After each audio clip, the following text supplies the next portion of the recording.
नमस्कार, मैं अशोक कुमार पांडे और स्वागत है आपका द क्रेडिबल न्यूज पर। फ्राइडे को यानी शुक्रवार को उत्तर प्रदेश में एसआईआर का काम समाप्त हो गया। 15 करोड़ 44 लाख नामों में से 2 करोड़ 89 लाख नाम जो हैं वो हटा दिए गए हैं, यानी तकरीबन 3 करोड़ के आसपास, समझ लीजिए 11 लाख कम होता है। 2 करोड़ 89 लाख 2.89 करोड़ मतदाताओं का नाम हटा दिया गया है लिस्ट से। और अब जो सूची तैयार होगी उसमें ये लोग नहीं होंगे। समय सीमा 2 बार बढ़ाई गई थी। 1% लोगों को नोटिस भेजा जाएगा कि भैया अपना डिटेल लेकर आ जाओ तो तुम्हारा नाम जोड़ दें। 1% कितने होते हैं बाकी आप समझ जाइए कि सारे के सारे नाम यूपी की सूची से हट जाएंगे। अब मजेदार बात यह है कि बाकी जगहों पर नाम हटे तब तो भारतीय जनता पार्टी बड़ी खुश नजर आ रही थी, लेकिन यूपी में जब पहली ही बार आया था कि 4 करोड़ नाम कट रहे हैं, तो आदित्यनाथ जो वहां के मुख्यमंत्री हैं उनका बयान आया था कि जो ये नाम कट रहे हैं ये भाजपा के विरोधी नहीं है। 85 से 90% ऐसे लोगों के नाम कट रहे हैं जो भारतीय जनता पार्टी के समर्थन हैं। उन्होंने कहा था कि यूपी की आबादी 25 करोड़ है, 65% वोटर होने चाहिए यानी 16 करोड़, लेकिन एसआईआर में केवल 12 करोड़ नाम आए, यानी 4 करोड़ का अंतर दिखा। इसमें से 2.89 करोड़ बच गए हैं, अभी भी उनका भी नाम कट गया है, यानी जो टोटल नंबर है वो 13 साढ़े 13 करोड़ के आसपास है। अब ये योगी की जो चिंता है उसको लेकर हमने विस्तार से बात की थी। 3 चीजें इसमें हो सकती हैं।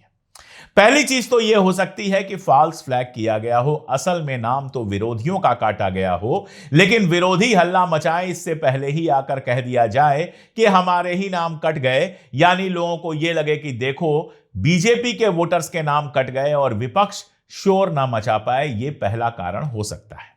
दूसरा कारण यह हो सकता है कि अमित शाह और योगी के बीच में जो लगातार एक तनातनी लंबे समय से देखने को मिली है, डायरेक्ट नहीं इनडायरेक्ट। पिछले लोकसभा चुनाव में भी जब देखा गया था कि अमित शाह के कई उम्मीदवारों के यहां योगी प्रचार तक करने नहीं गए, स्मृति ईरानी के यहां भी नहीं गए थे प्रचार करने, और भारतीय जनता पार्टी दूसरे नंबर पे आ गई थी, तो यही कहा जा रहा था कि योगी ने साफ कह दिया है कि अमित शाह ने टिकट बांटे, उनकी जिम्मेदारी है, मैंने टिकट नहीं बांटे थे। तब से यह विवाद चल रहा है। इस विवाद के चक्कर में अमित शाह योगी को निपटाना चाहते हो, ना चाहते हो कि तीसरी बार योगी उत्तर प्रदेश के मुख्यमंत्री बने, क्योंकि तीसरी बार अगर योगी उत्तर प्रदेश के मुख्यमंत्री बनते हैं तो मोदी के बाद प्रधानमंत्री कौन वाली जो सूची है उसमें उसके दावेदारों में सबसे ऊपर नाम चला जाएगा आदित्यनाथ का, और अमित शाह के लिए वो दिक्कत पैदा कर सकता है। तो अमित शाह ने जानबूझकर यह खेल करवाया हो, ये एक षड्यंत्र थ्योरी चली। ये नंबर 2 है। और नंबर 3 ये है कि कहीं सच में यूपी में एसआईआर से ईमानदारी से काम तो नहीं हो गया, और जो डुप्लीकेट वोट्स थे, बीजेपी जो काम कराती है तमाम जगहों पर हमने देखा है, उन डुप्लीकेट वोट्स को हटा दिया गया। यह तीसरे की संभावना सबसे कम है, क्योंकि ऐसा किया जाए यह तो बड़ा आश्चर्यजनक हो जाएगा। हालांकि प्रेशर बहुत है, प्रेशर इतना ज्यादा है। एक तो अखिलेश यादव के जो कार्यकर्ता थे फील्ड में बिल्कुल एक एक वोट को लेकर लगे हुए थे। दूसरा ये कि लिस्ट बाहर आएगी, फिर उसकी जांच होगी, खुर्दबीन होगी, और राहुल गांधी फिर एक प्रेस कॉन्फ्रेंस लेकर आ जाएंगे और सारी डिटेल दिखा देंगे, और कुछ हो ना हो चुनाव आयोग की बेइज्जती तो होती ही है। तो 1-8% संभावना तो यह है ही कि वाकई ईमानदारी से काम किया हो उत्तर प्रदेश में एसआईआर का चुनाव आयोग ने। अब ये तो यूपी के लोग और नेता ही बता पाएंगे, लेकिन अखिलेश यादव ने मजे लेने शुरू कर दिए हैं। अखिलेश यादव ने कहा कि सत्ता की गड़बड़ी और जनाधार से दूरी के चलते योगी आदित्यनाथ ऐसा बयान दे रहे हैं।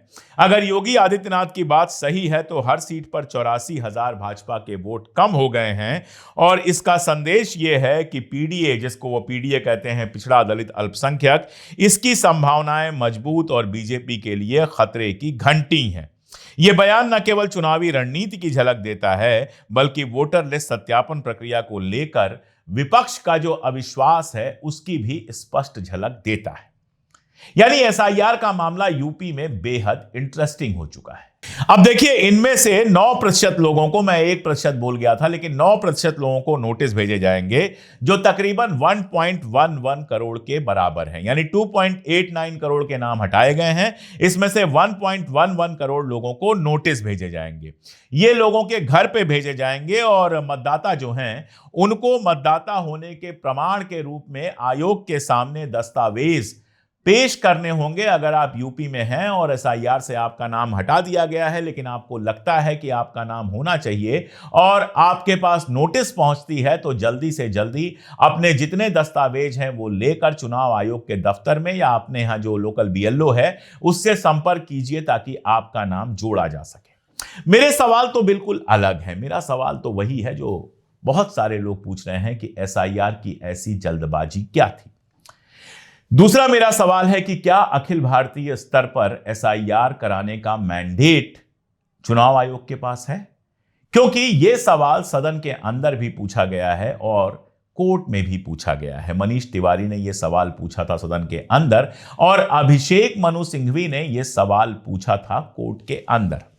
कोर्ट में मामला चल रहा है एसआईआर का, कब तक चलेगा किसी को नहीं पता। बिहार चुनाव तो निपट गया। बिहार चुनाव में कुल मिलाजुला के एक निर्णय कोर्ट का आया कि जो आपका आधार कार्ड है उसको भी शामिल कर लीजिए। इसके अलावा कोई निर्णय आया नहीं, लेकिन मामला चल रहा है और मामला बहुत रोचक है। अभी तो खैर कोर्ट बंद होगा, क्रिसमस की छुट्टियां हो गई हैं, नए साल पे कोर्ट खुलेगा, फिर से ये सुनवाई होनी शुरू होगी। वो मामला कहां तक जाता है ये देखने वाली बात होगी। दूसरा जो मेरा बड़ा सवाल है वो ये है कि क्या वाकई योगी आदित्यनाथ सच बोल रहे हैं?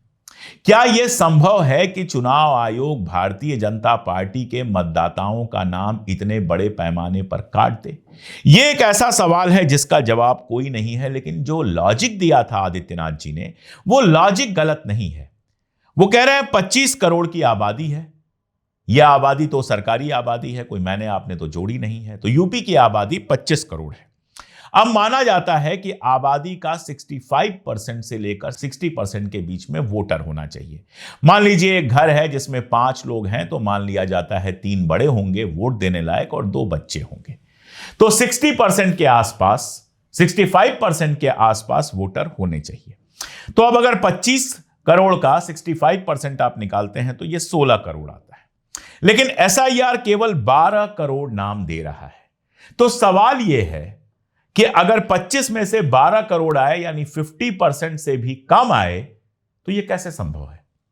क्या यह संभव है कि उत्तर प्रदेश के परिवारों में सिर्फ आधे लोग ऐसे हैं जो वोट देने लायक हैं? यानी 5 के परिवार में असल में 2 ही लोग वोट देने लायक हैं, 1 ही लोग वोट देने लायक हैं। ऐसा संभव है क्या? ऐसा आमतौर पर संभव नहीं होता है। जो नॉर्मल एवरेजिंग होती है वो यही है कि 65% वोटर्स होते हैं टोटल पॉपुलेशन के। जो योगी ने सवाल उठाया कि 25 करोड़ की आबादी थी, 65% वोटर होने चाहिए, 16 करोड़ तो घट के 12 करोड़ कैसे रह गए? ये एक बड़ा सवाल था और इस सवाल के बाद ही जिस तरह का बवाल मचा था, 2 बार एक्सटेंशन दिया गया। लेकिन अभी आप देख रहे हैं कि इस एक्सटेंशन के बावजूद 2.89 यानी 2 करोड़ 89 लाख मतदाताओं का नाम हटाया गया है। मैंने आपको बताया कि इसमें से सिर्फ 1.11 करोड़ लोगों को नोटिस भेजा जाएगा। अब वो नोटिस का क्या प्रोसेस होगा ये सब देखने वाली बात होगी। तो क्या सचमुच यूपी में एलिजिबल वोटर्स का नाम काट दिया गया है? क्या ये वोटर्स भारतीय जनता पार्टी के हैं या फिर भारतीय जनता पार्टी के खिलाफ वोट देने वाले हैं? हमने देखा कि यूपी में एसआईआर को लेकर उस तरह का तमाशा, उस तरह का शोर शराबा, उस तरह का हल्ला देखने को नहीं मिला जैसा बिहार में था। इसका एक कारण यह हो सकता है कि बिहार में तुरंत चुनाव था, यूपी में अभी चुनाव में टाइम है, और दूसरा कारण यह हो सकता है कि विपक्ष एक हद तक एसआईआर से सेटिस्फाइड हो। उसके कार्यकर्ताओं ने अपने बॉसेस को यह रिपोर्ट दी हो कि ठीक ठाक है, हमारे लोगों के नाम नहीं कटे हैं, इसलिए विपक्ष निश्चिंत है। अब अगर ठीक ठाक हुआ है, विपक्ष के नाम नहीं कटे हैं, तब तो ठीक है। लेकिन अगर विपक्ष के नाम कट गए हैं, उसके बावजूद विपक्ष निश्चिंत है, तो फिर तो क्या ही कहा जा सकता है। खैर, अब जो भी होगा वो तो चुनाव के समय देखने में आएगा। जब चुनाव होगा, लोग देखेंगे हमारा नाम वोटर लिस्ट से कटा हुआ है, शोर मचाएंगे, तो खबरें बाहर आएंगी। फिलहाल तो यूपी में एसआईआर से ऐसा लगता है कि सत्ता थोड़ा दुखी है, जबकि विपक्ष संतुष्ट है। देखते हैं आगे क्या होता है। आप अगर यूपी के मतदाता हैं तो आप बताइएगा कि वहां जो एसआईआर हुआ है उसके बारे में आपका क्या सोचना है। अभी के लिए इतना ही, बहुत शुक्रिया।